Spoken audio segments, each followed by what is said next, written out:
vídeo eu gostaria de falar sobre a morte de Estevão. A sua história está no livro de Atos e, pensar sobre esse primeiro martírio no início da igreja cristã aqui no mundo. Mas vou começar por Atos capítulo 2, pois ali temos o primeiro milagre das línguas e depois o grande sermão de Pedro, explicando o significado delas. Do mesmo modo, nos capítulos 13 e 4 do livro de Atos, ambos sobre a cura do coxo, lemos sobre o primeiro milagre na Porta Formosa, seguido do duplo testemunho dos apóstolos ao povo em geral, depois aos líderes da nação. Já no capítulo 5 de Atos, temos a advertência sobrenatural no caso de Ananias e Safira, e a declaração do versículo 12: muitos sinais e prodígios eram feitos entre os apóstolos, entre o povo, pela mão dos apóstolos. Seguida de um novo duplo testemunho ao público e ao concílio naquela ocasião. Depois disso, nos capítulos 6 e 7, ficamos sabendo dos grandes prodígios e sinais entre o povo feitos por Estevão, seguidos do seu testemunho diante do Sinédrio e de sua acusação severa pelos líderes judeus. Além disso, nesses primeiros capítulos de Atos, observamos que, em cada caso, depois do milagre e da mensagem, houve imediata oposição das autoridades judaicas. Tudo isso chega a um auge no ataque contra Estevão. Primeiro, nos milagres, mensagem e martírio de Estevão, temos o julgamento final e acusação da nação. Vários leitores bíblicos talvez tenham ficado imaginando qual seria a razão do longo discurso de Estevão dirigido ao Sinédrio. Por que esta longa revisão histórica que ele fez perante esses homens? Ele não poderia ter encurtado essa pregação dele? Essas perguntas revelam que o verdadeiro significado das palavras de Estevão não foi compreendida. A sua retrospectiva, na verdade, não passava de uma acusação aos judeus. Ela tinha como propósito mostrar de que maneira Israel rejeitara repetidamente o testemunho do Espírito de Deus através de toda a sua história, até que finalmente, sob a influência de seus líderes perversos, o povo chegara ao terrível extremo de matar o próprio Messias. O objetivo triste de Estevão é produzir culpa inteligente e consciente pelo duplo e hediondo pecado, primeiro de crucificar o Filho de Deus, deles crucificarem o Filho de Deus, e agora de resistir ainda ao testemunho gracioso, renovado do Espírito Santo. Cristo dissera na cruz: Pai, perdoa-lhes, porque não sabem o que fazem. E Pedro fizera concessão a isso em suas palavras à multidão, onde ele diz em Atos, no início da sua pregação, Atos capítulo 2, eu sei que o fizestes por ignorância. Mas agora essa ignorância não serve como desculpa. A situação será de tal modo esclarecida que os líderes judaicos estarão agindo na plena consciência do que fizeram, de maneira que qualquer um poderá ver. As palavras, eles não sabem o que fazem, não mais lhes servirão de cobertura. Milagres foram operados, testemunhos foram dados, o oferecimento foi feito a eles. Eles viram, ouviram e compreenderam, mas continuaram resistindo.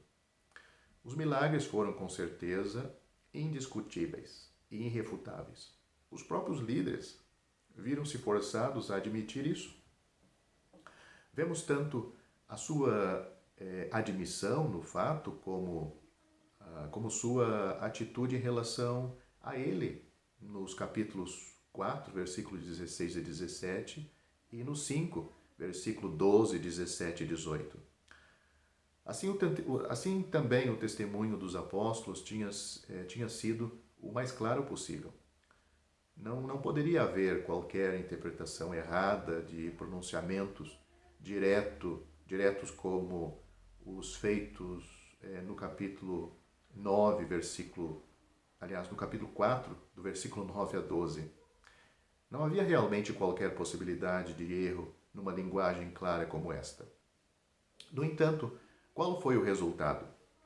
O capítulo 5, versículo 33 nos conta: eles, os líderes, porém, ouvindo, se enfureceram e queriam matá-los. Nada podia deter sua raiva e oposição invejosa. A resistência consciente e obstinada deles ao Espírito Santo cada vez mais se revelava, até que sua face perversa desmascarou-se, finalmente, no julgamento de Estevão.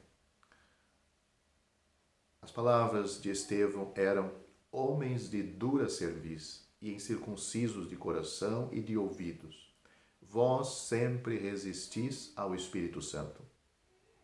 Eram palavras fortes, mas era verdade. Houve um julgamento e a nação foi condenada. O martírio de Estevão marcou a rejeição judaica oficial da renovação da oferta do reino a eles. Nesses primeiros capítulos de Atos encontramos duas palavras usadas para descrever as obras sobrenaturais operadas pelos apóstolos. São elas: sinais e prodígios. Os milagres apostólicos eram sinais de que o reino havia, de fato, se aproximado novamente na mensagem renovada através dos apóstolos. Quanto à sua natureza, esses sinais eram prodígios, obras tão evidentemente sobrenaturais que mostravam, com certeza, a operação de Deus entre o povo. Os sinais eram tão claros quanto os testemunhos diretos dados por eles. Todavia, em todo o tempo, houve hostilidade da parte dos líderes judeus. A temperatura de seus sentimentos subiu rapidamente, até que no ataque contra Estevão, o líquido, fervente e escaldante de sua ira descontrolada, derramou-se na primeira perseguição pública da nova minoria cristã, oficialmente instigada.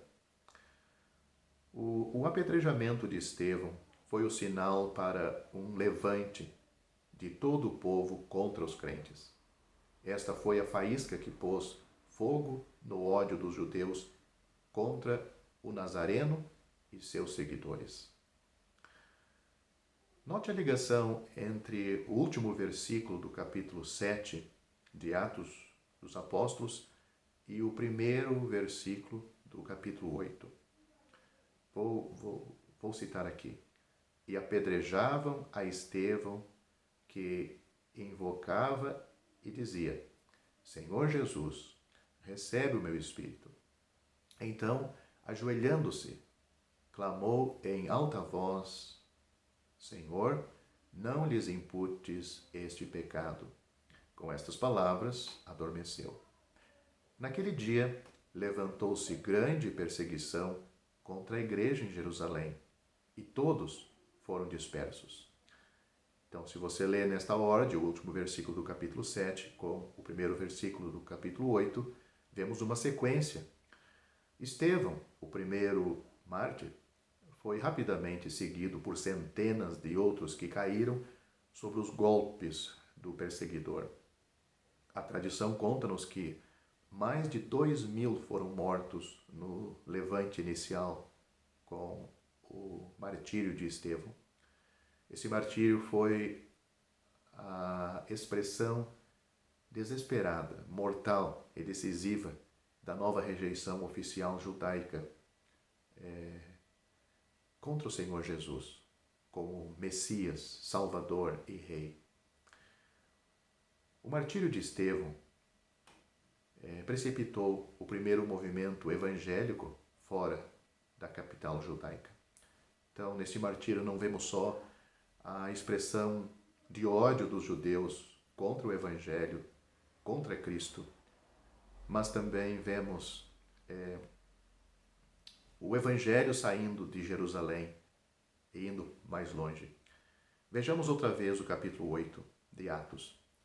No primeiro verso, lemos que, em consequência da perseguição provocada pelo episódio de Estevão, todos, exceto os apóstolos, foram dispersos pelas regiões da Judéia e Samaria. No versículo 4 do capítulo 8, lemos: entre mentes, os que foram dispersos iam por toda parte pregando a palavra. E no versículo 5, Filipe, descendo a cidade de Samaria, anunciava-lhes a Cristo. O versículo 25 desse mesmo capítulo 8 de Atos diz: eles, porém, que seria neste caso Pedro e João, havendo testificado e falado a palavra do Senhor, voltaram para Jerusalém e evangelizavam muitas aldeias dos samaritanos. Pouco adiante, no mesmo capítulo, no versículo 40, aprendemos que Filipe, passando além, evangelizava todas as cidades até chegar a Cesareia. O ataque contra Estevão ocasionou a transferência para um novo centro, Antioquia, porque até então Jerusalém era o centro da fé cristã. Mas agora, com essa perseguição, nós vemos que, a não ser os apóstolos que ficaram lá, os crentes se dirigem para outros lugares. No capítulo 11 de Atos, versículo 19, lemos: então os que foram dispersos, por causa da tribulação que sobreveio a Estevão, se espalharam até a Fenícia, Chipre e Antioquia, não anunciando a ninguém a palavra, senão somente aos judeus. A partir deste ponto, Antioquia passa a tomar a liderança no livro de Atos. Jerusalém conserva sua liderança nominal, ela ainda é o centro da decisão e de pronunciamentos da autoridade, pois os 12 apóstolos ainda se mantêm ali. Além disso, a peculiaridade do capítulo, ou melhor dizendo, da capital judaica, proveniente de suas associações sagradas, também permanece. Ela será para sempre o berço histórico da nova fé. No entanto, em importância estratégica, é a Antioquia que avança a partir de agora. Já estão disponíveis para leitura os comentários do Novo Testamento e do Antigo Testamento de João Nelson Darby. Estão nos formatos de livro, e-book, também aplicativo para o celular Android. Visite o nosso site www.palavrasdoevangelho.com.